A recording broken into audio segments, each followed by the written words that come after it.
Adding disk and creating new partition. Now this time we're going to talk about how can we add a new disk to our existing Linux system and then create a partition and of course mount that partition.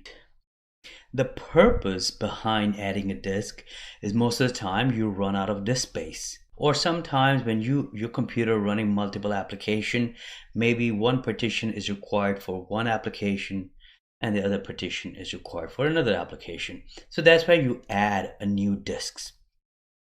And of course the commands that we will be using in this lesson are again df and fdisk. Before we get into Linux machine, I want you to open up your Oracle VirtualBox because that's where we're going to add the virtual disk. Since we do not have a physical server that we're working on, in physical system you would of course have to pull the server out, add a new disk if you have a slot, and then bring the system up. But now since we are working on a virtual environment, it's a lot easier to add disk. Let's go into our VirtualBox.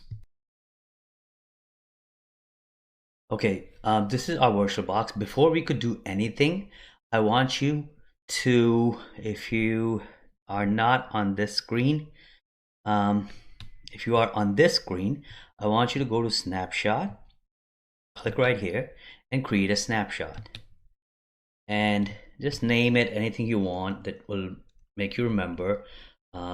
Snapshot before adding disk. Click OK. The reason I'm creating the snapshot is in case you make a mistake while adding a disk, this will make your system unable to boot. So it's always easier to revert back to your original snapshot. So this way you don't lose anything. So now since you have the snapshot, it's done. Now I want you to go to setting and then go to storage, click on controller, and then click on add new disk. Then it will ask you optical disk, which is CD-ROM, or add a new disk. So just click on add a new disk. It will ask you, do you want to choose an existing disk or create a new one? Click on create new disk. Leave the default VDI, VirtualBox disk image, click next. Dynamically allocate it, that is okay, keep it default. And pick a name, any name you like. Let's call it data disk. And I want you to pick 2 gig instead of 8 gig, 2.00 space GB. Click on create. So once you create, you will see you have a new disk. Now click OK. So now it's time to power on your machine. So click on start.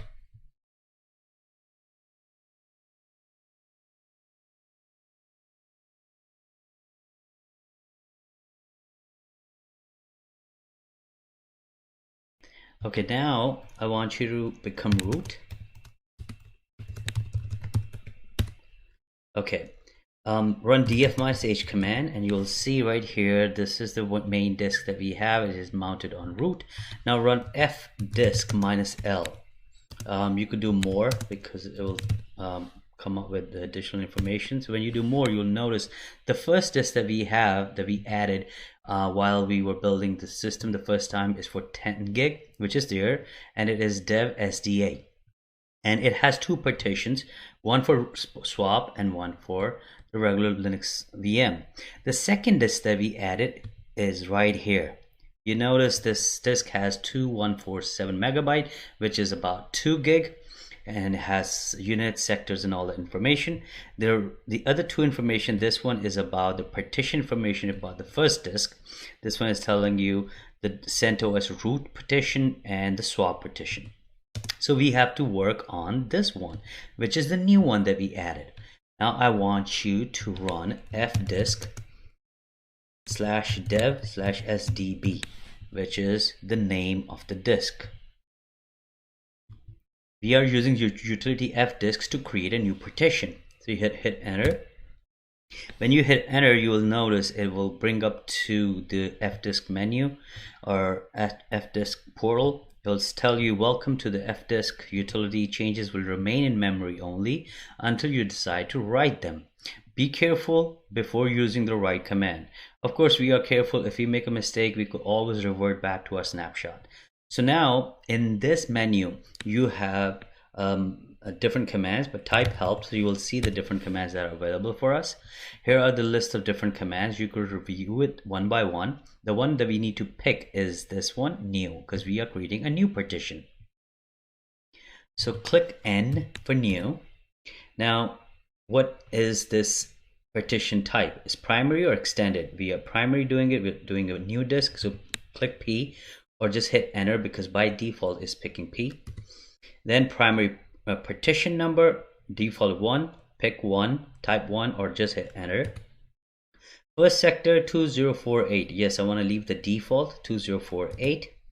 The last sector is 4194303. That is fine. Leave it default. If you want to change the size of this partition, you see right here, it says size. So let's say if you want to create 2 partition and each 1 gig, then you could do is plus 1G, and this will create 1 partition. So we want to use the entire disk, 2 disk for 1 partition. That's fine. So hit enter.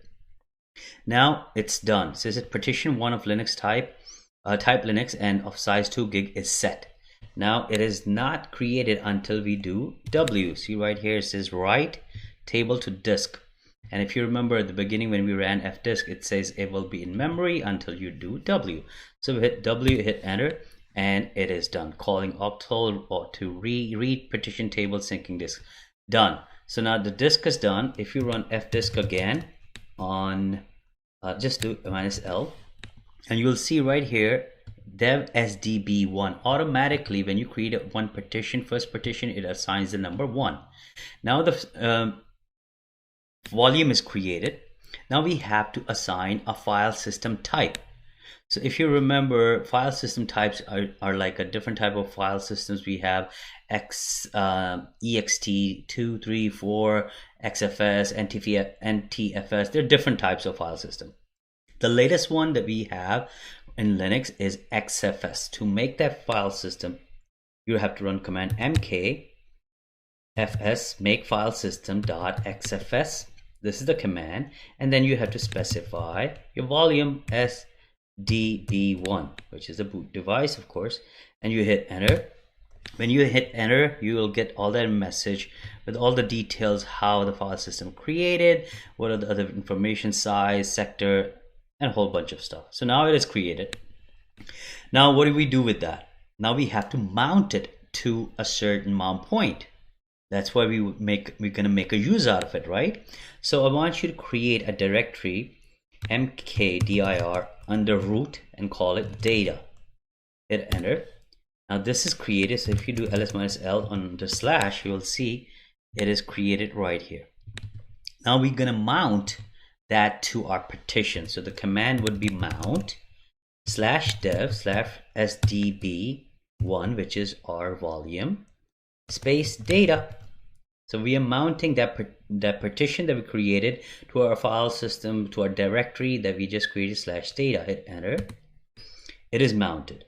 How do we verify? Now you run df-h and you will see right here at the bottom, it created our partition. There you go. See, so now we could write to it whatever that we wanted to do. Now every time your system reboots, it will not mount this. So how can you make it enable that it will get mounted at a system reboot? Is you have to add an entry vi into fstab file. fstab has all the information about your partitions. You hit enter. Come down all the way to the bottom, hit O in news to add a new line, then type /dev sdb1. Remember, this is the volume, right? We created a new partition. Tab, where are we mounting it to? We're mounting it to /data, right? Yes. Then tab. The next one column is what type of file system is it? It's XFS file system. Tab, then the rest leave that default, and then tab 0, tab 0. Those 2 zeros that I added mean something. These are the options that it would run file system check when the system boots or not. So you could look into it in more detail by running man on fstab command. Just type man fstab or just search it online and you will find the meaning of every field in it. Make sure you don't make mistake. If you make a mistake, you will have a problem booting your system. Then you would have to revert back to your snapshot. That's why I asked you to create a snapshot. Again, read it again and make sure you are typing it correctly. So now it's done. Hit escape, right quit, and enter. So now when I do init 6, you'll see the system will boot. And when it boots up, it will have that /data mounted.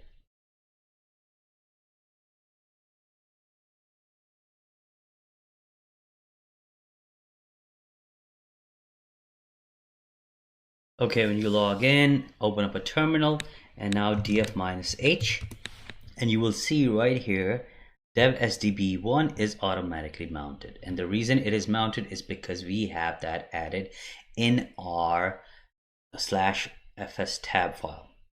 To unmount it, if you want to unmount, for example, just become root and hit enter your password and type umount /data, the mount point, hit enter, and you will see it is gone. See, it's no longer there. If you want to mount back in, mount it again, you have to run mount the whole command, or you could simply type mount -a. What this will do is it will go into etc fstab and see what are the mounts, what are the file partition that I have to mount, and it will mount it, all of them. You see at the bottom it mounted back again. So anyway, you could leave that data in, you could leave this disk if you want to, or you could remove it, it's up to you. But if you had made a mistake and your system is not coming up, you could always go back to your Oracle VirtualBox and then you could stop your machine and revert back